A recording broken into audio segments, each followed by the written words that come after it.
bavandimwe, inshuti z'Imana, bahamye ba Kristo, reka nongere mbasuhuze, mbashimire cyane urukundo mwatugaragarije mufasha umuryango wanjye mu bihe twari dufite bigoye. Mbashimire yuko muri umuryango mwiza, kandi nifuze ko urukundo rw'Imana rukomeza kugaragarira muri twese,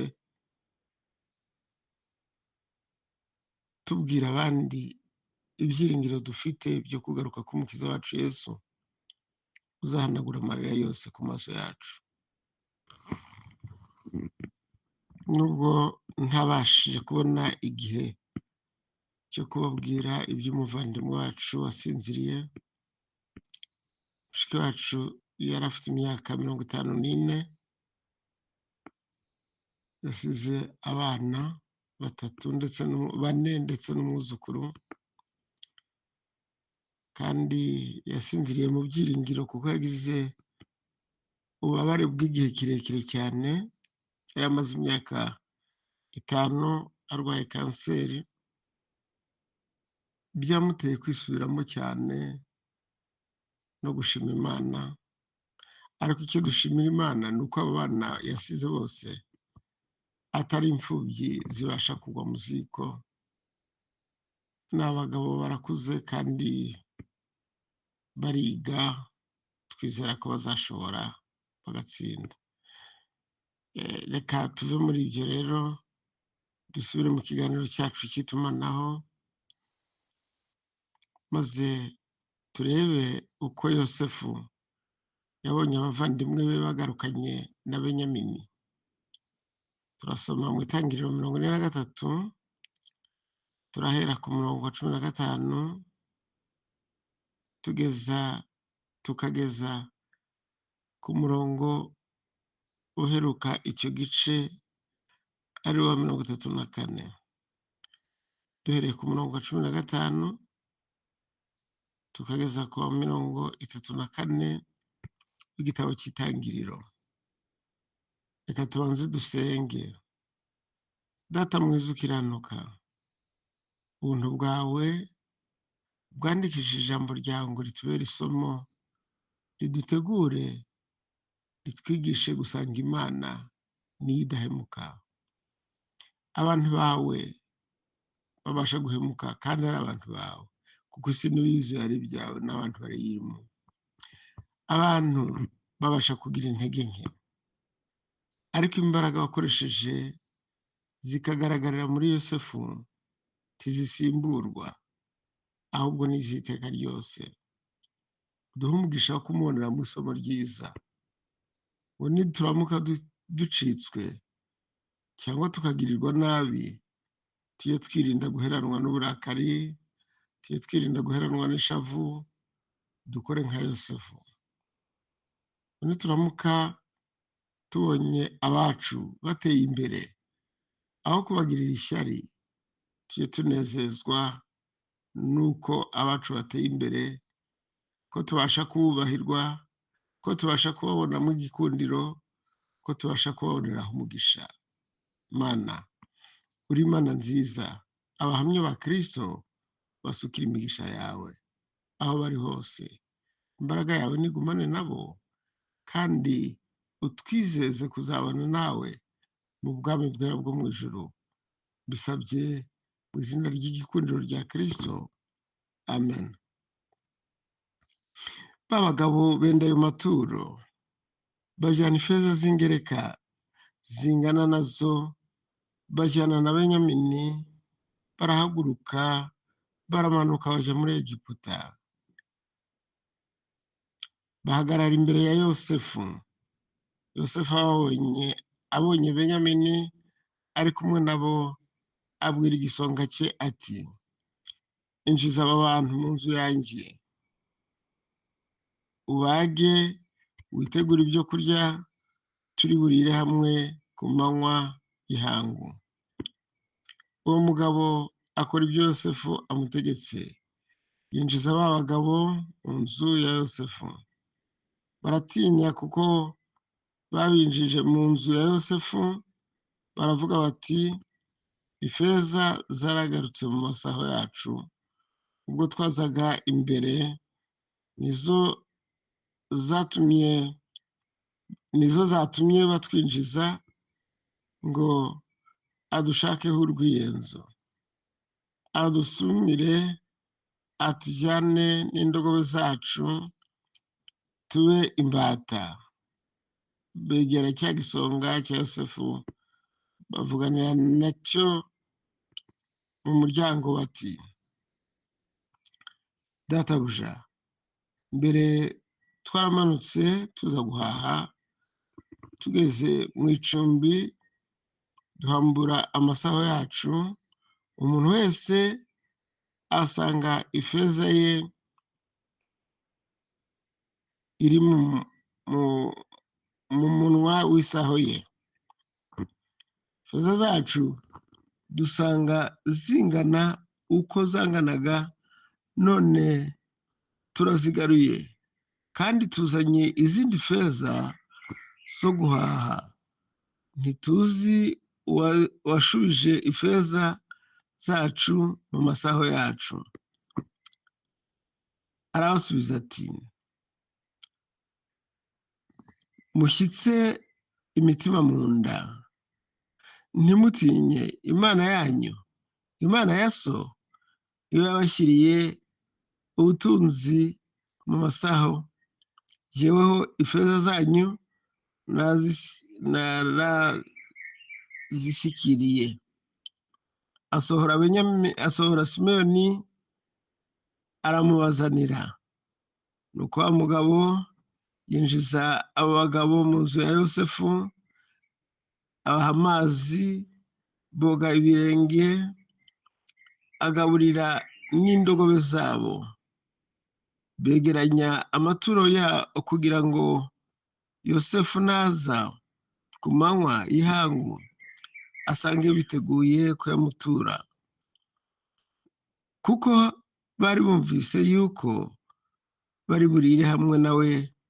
Yosefu atashye, bamusangisha mu nzu y'amaturo bazanye, bamwikubita imbere bubamye, ababaza uko bari, kandi ati so aracyakoma? Wa musaza mwavugaga aracyariho? Baramusubiza bati data, umugaragu wawe ni muzima, aracyariho. Barunama bikubita hasi. Yubura amaso abona Benyamini murumuna we mwene nyina, arababaza ati uwo ni we muhererezi wanyu mwambwiraga? Maze baramubwira bati abwira Benyamini ati Imana ikugirire neza mwana wanjye. Yosefu yihuta kugenda, kuko umutima we wari ufitiye urukumbuzi mwene nyina. Ashaka aho aririra, yinjira mu nzu haruguru, ayiririramo, yiyuhagira mu maso, aragaruka ariyumanganya, aravuga ati nimwarura ibyo kurya. Bamugaburira ukwe na Benyamini bene se babagaburira ukwabo, n'Abanyegiputa bariraga hamwe nawe babagaburira ukwabo, kuko Abanyegiputa batasangiraga n'Abaheburayo, kuko cyari kizira ku Banyegiputa. Bicara imbere ye, bicazwa no kurya, bicazwa uko bakurikirana, imfura uko ubukuru bwayo buri, n'umuhererezi uko ubuto bwe buri. Bavugana batangara. Yosefu ategeka ko babazanira amagaburo yari imbere ye, ariko igaburo rya Benyamini riruta iryabo 5. Baranywa, bararya, banezeranwa nawe. Reka turebere hamwe iki kintu uko cyagenze. Babone baje bagaruye za feza zabagarukiye mu mifuka, bageretseho n'amaturo, bazanye umusaruro wabonekaga muri Kanani utari mu Misiri, harimo n'umuti womora. Baraje bageze kuri Yosefu. Yosefu arababona, ariko dutekereze, bari baramugurishije bahunga ko atazababera umutware, kuko yari yararose imiba y'ingano 11 yunamira umuba we w'ingano. Nyamara baje abafunguriye na Simeyoni, baje arababaza ati, so wa musaza aracyariho? Bati, aracyariho, umugaragu wawe tata rwose arahari. None se aka ni ka karumuna kanyu mwavugaga, yavugaga Benyamini? Bati, n'uyu. Uko bose bamwikubita imbere na Benyamini. Abantu 11 babandi Yosefu yarose, babandi bamugurishije ngo atazabategeka, bamwikubise imbere. Imigambi y'Imana ntigihinduka. Ndashaka ko dutekereza, mbese ninde wahindura imigambi Imana igufitiye? Nta n'umwe. Urukundo rwawe ukunda bagenzi bawe rujye rurenga ubugome bwabo, nk'uko Yosefu yagize urukundo rurenze ubugome yagiriwe. Ellen White yaranditse ati, igihe inzara yabaga nyinshi mu Misiri, Yosefu yibazaga uko umuryango we ubayeho. Yibazaga icyo yakora kugira ngo umuryango we ubeho. Mu myaka myinshi Yosefu yari amaze avuye iwabo, imyaka isaga 20, yibazaga uko iwabo babayeho. Agira amahirwe abona baje, ariko nanone nk'umuntu w'umugabo yirinze guhita biyereka kugeza igihe azabategekera kuzana Benyamini. Muri iki kiganiro, muri uyu mugabane dusomye mutoya, hatubwiye ko babicaje bakurikije uko bakurikiranye bavuka. Aba bagabo nabo cyababereye ikintu kibatunguye, kuko bibajije bati, uyu muntu atuza ati? Yewe ubupfumu bwe burakomeye pe. Yosefu ntiyari umupfumu. Yosefu yasengaga Imana. Yosefu yari yamenye abavandimwe be. Bari bamwikubise imbere, kandi bari baramugurishije bagira ngo batazamwikubita imbere. Yosefu yabahaye icyicaro. Abo 10 bari baraje mbere, abicaza ukwabo ngo barye bahage, kandi babagaburira neza cyane. Ariko kuba ifunguro rya Benyamini ryararuse iryabo 5, ntabwo ari ubwinshi, kuko Benyamini ntiyari afite igifu kiruta icyabo. Ahubwo baberetse ko Benyamini agaburiwe ibirenze ibye. Ariko Yosefu yashaka kugira ngo arebe, ese koko aba bantu Benyamini nawe ntibazamugira nk'uko bangize? Reka turebe rero icyo baganiriye. Baravuze ati, ariko uyu muntu abwirwa n'iki? Dore noneho yicarije Benyamini ukwe yamwiyegereje. Abanyamisiri bicara ukwabo, bahabwa umwanya w'icyubahiro kuko bari abenegihugu, kandi abanyamisiri ntibabashaga gusangira n'abaheburayo. Na Yosefu ubwo nawe ntiyabaga ashaka gusangira nabo, ariko ntibari bazi ko nawe yabanena. Yosefu yari umuntu wakebwe, ufite amasezerano y'Imana, ya yandi yagiranye na Aburahamu, ntabwo yabashaga gusangira n'abanyamahanga, ariko yarabiyegerezaga. Yari afite abanyamisiri baririwe ku meza, bagahabwa icyubahiro nk'uko kibakwiriye kuko bari abenegihugu. Rero muri uyu mwanya reka dutekereze. Nuko rero Yosefu tumurebe mu buryo yakiriye abavandimwe be, atitaye ku nabi bamugiriye, kandi atabarebye ijisho ribi. Yabagaruriye Simoni ati nimumurebe ntacyo yabaye. Muvandimwe, ndagira ngo nkubwire, mu bintu byose njya ntinya icyatuma umuntu yambona nk'umunyamujinya, nk'umuntu ugira nabi, nk'umuntu wihorera ku bandi. Igikombe cya Yosefu rero cyaje kubikwa, kivumburwa mu mufuka wa Benyamini. Ibyo nibyo tuzarebera hamwe ubutaha, kugira ngo twumve ko Yosefu yari igikoresho cy'Imana, atari igikoresho cy'umwanzi. We nanjye duhitemo kuba igikoresho cy'Imana. Imana yacu ihora ituri bugufi, iradukunda kandi ntizadutererana.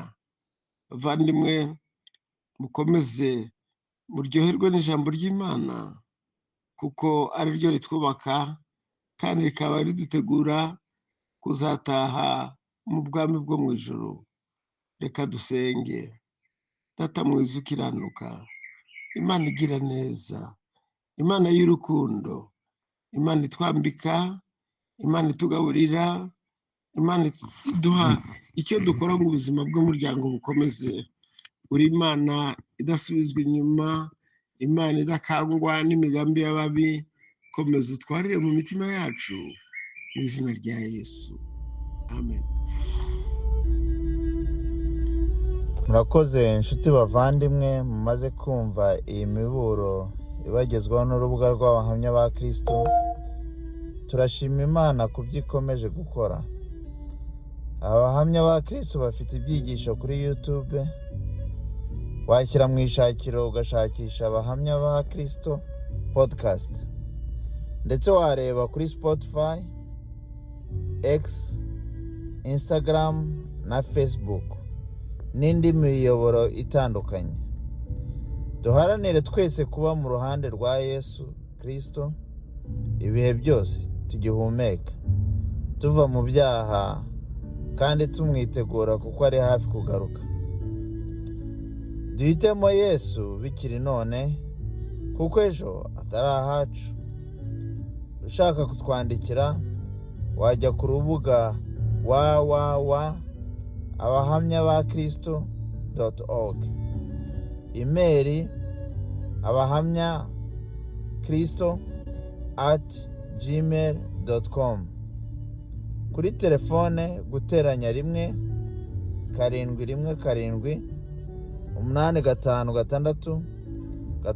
1-717-856-679. Abahamya ba Kristo twishimira abatubaza ibibazo cyangwa abaduha ibitekerezo.